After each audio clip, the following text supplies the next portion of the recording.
ಹೊನ್ನಾವರದಲ್ಲಿ ಅಲ್ಲಿ ಏನಕ್ಕೆ ಪೋರ್ಟ್ ಮಾಡಬೇಕು ಅಂತ ಇದ್ದಾರೆ, ಅದು ಒಂದು ಕ್ವಶನು.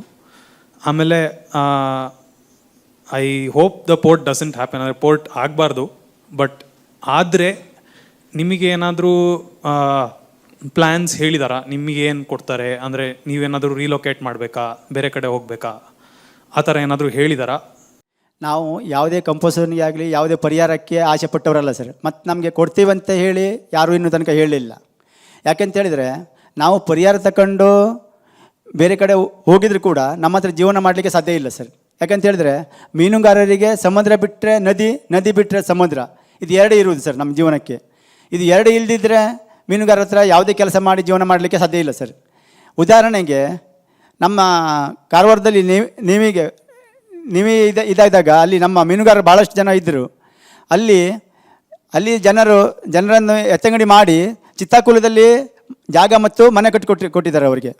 ಆದರೆ ಅಲ್ಲಿ ನೀರಿಲ್ಲ ಕುಡಿಲಿಕ್ಕೆ, ಮತ್ತು ಅಲ್ಲಿ ದಿನನಿತ್ಯ ಅವರಿಗೆ ದುಡಿಮೆ ಮಾಡಲಿಕ್ಕೆ 13 ಕಿಲೋಮೀಟ್ರ್ ಮೀನು ಹಿಡಿಲಿಕ್ಕೆ ಅಂತ ಹೇಳಿದರೆ 13 kilometre up and down journey ಮಾಡಬೇಕಾಗ್ತದೆ ಅವರಿಗೆ.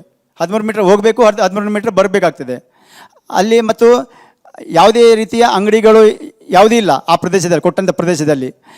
ಅವ್ರಿಗೇನು ಆಗಿದೆ, ನಮ್ಮ ಒಬ್ಬರು ರಿಲೇಷನ್ ಇದರಲ್ಲಿ. ಆವಾಗ ಒಂದು ದಿವಸ ನಾನು ದೇವರ ಪೂಜೆಗಂತ ಆ ಏರಿಯಾಕ್ಕೆ ಹೋಗಿದೆ, ಚಿತ್ತಾಗುಳಂತ ಏರಿಯಾಕ್ಕೆ ನಾನು ಭೇಟಿ ಕೊಟ್ಟಿದ್ದೇನೆ.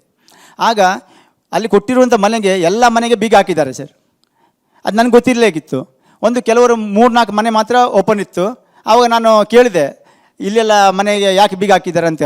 ಕಡೆಗೆ ಅದರಂತೆ ಅವ್ರಿಗೆ ಗೊತ್ತಾಯಿತು, ಅಲ್ಲಿ ಅವರಿಗೆ ಜೀವನ ಮಾಡಲಿಕ್ಕೆ ಆಗದೆ ಕೊಟ್ಟ ಮನೆಗೆ ಬೀಗ ಹಾಕಿ ಅವರು ಮಂಜಗೋಣಿ, ಗಂಗಾವಳಿ, ಬೆಲಿಕೇರಿ, ಬೆಳಂಬೂರು ಈ ಸಮುದ್ರ ಬದಿಯಲ್ಲಿ ಹೋಗಿ ತಟ್ಟಿ ಬಿಡಾರ ಕಟ್ಟಿಕೊಂಡು ಜೀವನ ಮಾಡ್ತಿದ್ದಾರೆ ಮೀನು ಹಿಡಿದು.